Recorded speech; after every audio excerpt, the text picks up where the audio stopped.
Hello જય માતાજી મિત્રો, નેક્સ્ટ વ્લોગમાં આપણું હાર્દિક સ્વાગત. સવારમાં ઉઠી ગયા, માતાજીના દર્શન કરી આવી ગયા મંદિરે, માના દર્શન કરી પછી દુકાને જવાનું હતું એટલે સવારમાં દર્શન કરી લીધા. ડેલી આવે છે પણ આજે કોઈ દાડે લીધો નહીં. દર્શન કર્યા પછી ચા પી લીધી, ગરમા ગરમ ચા પીને પછી નીકળી ગયા દુકાન બાજુ. દુકાન બાઇક ચાલુ કરી દીધું, પછી ઘરમાંથી અંદરથી બાઇક બહાર કાઢ્યું. સવારમાં રૂમાલ બાંધવો પડે કેમ કે બહુ વધારે ઠંડી પડતી હોય છે. પછી આવ્યા દુકાને આવ્યા પછી બધો માલ સામાન ગોઠવીને પછી બહાર આવી ગયા તડકે.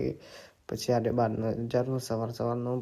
પછી નીકળી ગયા આપણે હેર કટિંગ કરાવવા કેમ કે સવારમાં ભીડ ઓછી હોય છે. પછી પોકી ગયા, પછી હેર કરાવી લીધી.